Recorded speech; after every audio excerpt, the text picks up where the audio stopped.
pumunta dito? Homesick lang. Minsan nami-miss mo pa rin ang Pinas.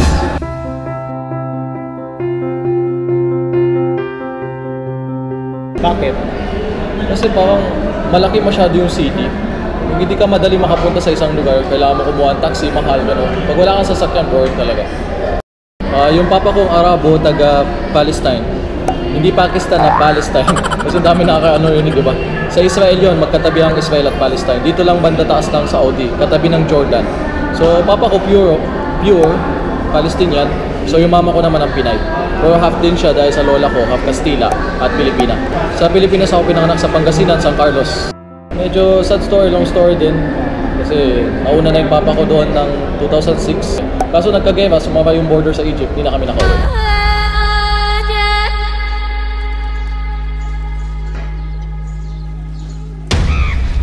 Yung mga bagay na Arabo, pati magdamit ng Arabo, nakakamiss kasi.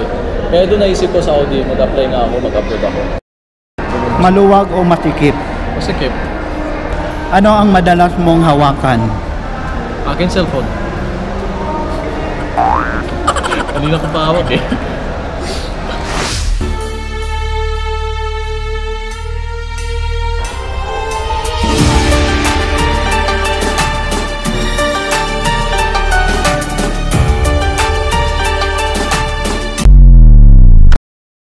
May jowa ka na ba? May anak ka na? May asawa ko at 3 anak. Saka umalis ako, 2 years old pa lang yung baby ko, yung panganay ko. So sabi ko makakapag-abroad na para makapagpadala ako agad. So yung first time talaga, nakaka-homesick sobra. Minsan ka lang alam magkaroon ng baby, hindi mo siya nakitang lumaki.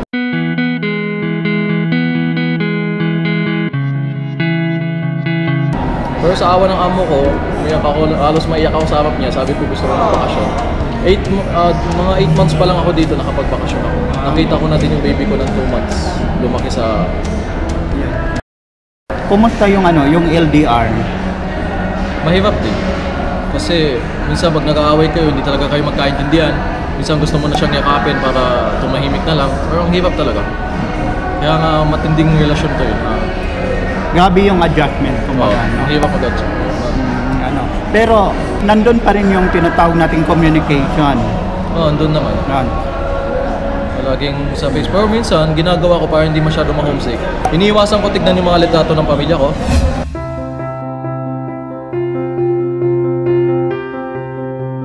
Talaga? Kailangan lang iwasan talaga. Tapos try mo maging manhid ng konti. Kailangan mo talaga. Basta kung mahal mo talaga anak mo, hindi mo kayang mamuhay na malayo sa kanila. Ang ginagawa ko, minsan lang kami nag-uusap. Siguro, once a week lang yung video chat. Or kahit marinig lang ang boses nila, minsan wala pa kahit isang beses sa isang buwan. Minsan wala pa kahit isang beses sa isang buwan.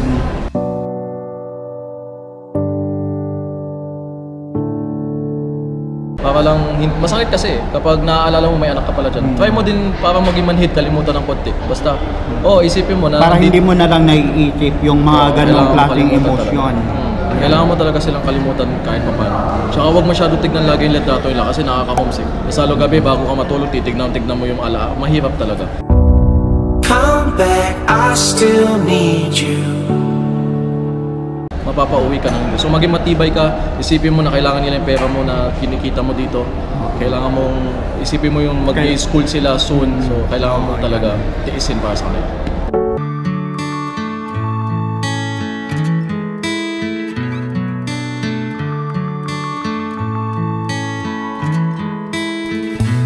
Nagbakasyon? Ito lang, 2 beses kasi ako nagbakasyon sa 2 taon. 2 taon. Kahit pa paano, napakaswerte ko din. Pero yun talagang patunay na hindi ko sila matiis. Kailangan napilitan na.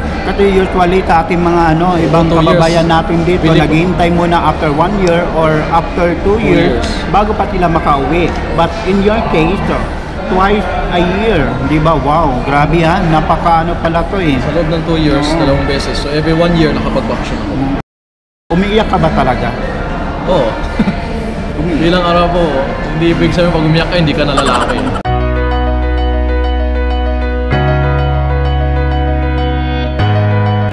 Minsan iyakin din ako sa private talaga, yun ang totoong pagkatao ko. Hindi lang nakikita sa vlog, hindi dapat Tama, hindi natin pinapakita yung hindi natin pinapakita yung emotion natin sa ating vlog dahil siyempre, di ba, binibigay natin yung good vibe. Yeah. Diba? Energy Yan. na. Yung energy. Yung nakikita namin energy na KT vlog. Malungkot na nga yung mga tao, papalungkitin pa natin. Oo, no. Pero ngayong vlog na to malungkot. Anong mga paraan or mga adjustment para mawala yung homesick? Yun nga. Sa tingin ko, kailangan mo i-engganyo yung sarili mo. Entertain mo yung sarili mo. Ayan. Ang dami ko nakikita Pilipino kahit pa paano, nagbabasketball every week. May mga iba swimming na hilig, may mga iba outing, nag-explore, punta kung saan-saan. So, sa mga katulad naman natin, dito na tayo nabibisi, pag-vlog, pag-i-edit. Parang yung free time mo, kaysa naman titigan mo lagi pamilya mo, na-homesick ka na, gawan mo siya ng ibang bagay. Yung mga iba, nagpa-part-time, yung mga iba, may nag-online business, yung mga iba nag-aaral, online. Kaya yung ginawa mo, dinivert mo yung attention mo doon sa ibang bagay. Tulad na lang itong pagiging vlogger mo. Paano ka naging YouTuber? Noon pa talaga, hilig ko na mag-video. Bata pa lang ako, 10 years old, ginagamit ko yung Nokia ng mama ko, yung lumang cellphone na luma pa yung camera yun, hilig namin mag-video magkakapatid. Ang nag-umpisa din sa photographer, yung talaga hilig ko. Pero parang wala naman yung talent ko masyado doon, picture-picture lang. At napunta siya sa video. Tsaka yun, once na nag-abroad na ako, sa sa airport pa lang, nag-video na ako, sabi ko, alaala lahat ito. Pati yung anak ko, sabi ko, bye-bye, parang uwi ka na sa bahay, kinukuhanan ko siya, sabi ko, magiging alaala lahat ito. Gusto kong gumawa ng document talaga. Tsaka gusto ko ma-experience ano yung ibig sabihin ng OFW. Isa din sa intention ko, bukod pa sa pera o trabaho, or namimiss ko ang Arab country. Isang dahil lang gusto ko malaman ano ba talaga ang meaning ng OFW. Anong pakiramdam pa, may maikwento ako balang ako. At ito na nga yata yun.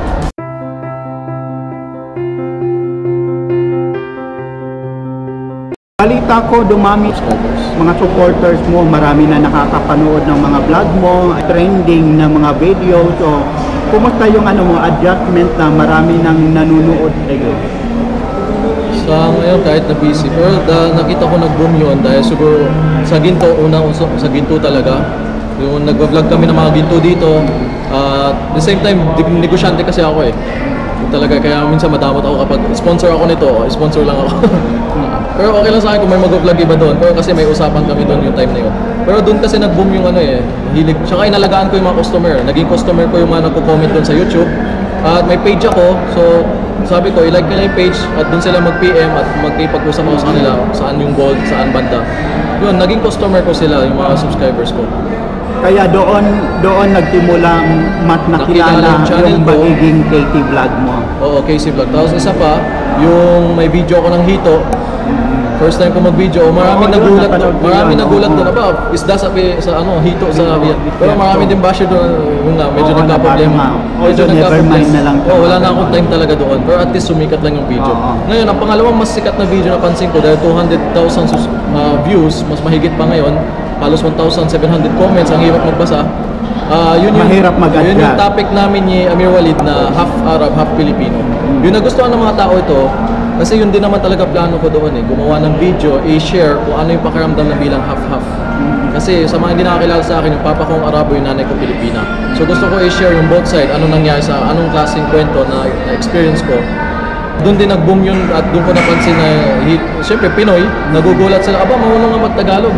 So siguro nag-subscribe sila agad at doon na nag-grow yung channel. At balita ko, marami pa rin naiintriga na naman totally Pinoy. Kumbaga, pure Arabo ka raw na kumbaga natuto ka lang daw mag-Tagalog. Siguro yung mga iba kasi wala nga talaga sa itsura akong Pinoy kahit konti. Kaya doon nagugulat. At saka sa totoo lang, hindi din ako mukhang Pinoy, hindi din ako mukhang Palestinian. Medyo may mga iba na sinasabi, nakukuha ko, pero kasi alam mo ng Palestinian, mukha silang may pagkakano, maputi, ganun. So, ganun din, kaya ang hirap din, parang lagi ako nasa middle. Nailalagay ako sa ibang lahi kaysa naman sa dalawang lahi na meron ako. Nakukumpara ka ba sa ibang lahi? From Bangladesh, bago lang to, hindi ko alam paano nangyari. Pero palagi Pakistani, Egyptian minsan. Sabi ko, bakit Egyptian mataba yata ako? Kasi pag pumasok kayo ng jeep, taxi, Egyptian daw. Tsaka yung accent ko daw ng Arabic, may pagka-Egyptian. Kaya gusto ko siyang baguhin, maging Saudi accent. Pero depende din sa suot ko. Pag nakadamit ako na parang Saudi, akala na Saudi ako. Saudi? Sabi ko hindi. Yung mukha mo parang Saudi. Oh, siguro malalim ang mata, itim ang mata. Parang may adjustment din, no? Grabe yung mga yung mga tagutan niya, no? Hindi ako makapag-adjust. Hindi ko kinaya itong powers niya, no? Parang napaka malalim. Pwede siyang pang maalaala mo kaya, di ba? Pang MMK, Dami mga nagsasabi. ganon, di ba? Dami nagsasabi. Ayan. Dami nagsasabi. Pang MMK. Maraming gaganon. Dami nang message sa akin, dali na daw kay Jessica Soto sa MMK na event. In fairness talaga, kahit ako literally nung napanood ko yung yung vlog niyo ni Amir. Sabi ko talaga to worth it to pang Sabi ko, pag-uwi ko, gagawin ko sariling film. Kwento. Talaga may malalim na hugot di ba? Nakakalungkot nga last pasalo sa kanya, hindi nakita yung tatay niya. Tinitiis na namin hindi magpakita ng kahit ano sa video. Ayan.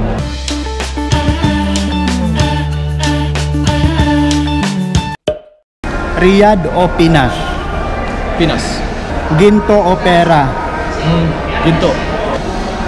Malagkit o malabnaw? Malabnaw. Bagay na matigas? Bato. Kung ulam ka, ano ka? Pusit. Favorite ko eh. Ano ang team song mo ngayon? Team song. Perfect. Ed Sheeran. Pwede pa sample? I found the love for me. Darling, just dive right in. Follow my lead. Well, I found a girl, beautiful and sweet.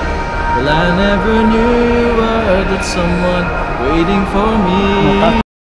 Paham or kabsa? Kabsa. Ayan. Pilapil, shawarma. Shawarma. Apple, orange. Orange. Ito na sana yung panghuling tanong ko pero nahiya ko. Ayan, sige. Ducks or jute? Ducks. Ducks. Pinag-aaralan ko yan bago. Pinag-aralan mo pala So, yan. malapit na mag-prayer. Ayan. Wow, maraming salamat po kay Idol KT Vlog. Salamat kay Alden na isang YouTuber dito sa Saudi Arabia at nagustuhan ko talaga ang kanyang channel for interview. Ini-interview niya kami lahat dito mga vloggers dito sa Saudi Arabia, mga YouTubers na Filipino. At subscribe kayo sa kanyang channel at sa akin channel si Casey Vlog at mabuhay ang lahat ng mga Pilipino. Next time, abangan nyo naman kung mga ka-alga, isa ka lang natin sa ating Q&A. Kaya abangan nyo po yan, ha? Alright, thank you so much. Forward or backward? Forward lagi tayo. Orong tolong. Puro. Ay, sulong. Ano ba yung Tagalog? Orong backward, tolong forward. Sulong, syempre forward. Sige, ulitin natin. Orong tolong. Orong. Sulong pala. Sige, ulitin natin. Okay. Orong tolong. Orong. Sulong. Sulong ba? Nalilito ako sa Tagalog. Sige. Sige. Orong sulong. Sulong.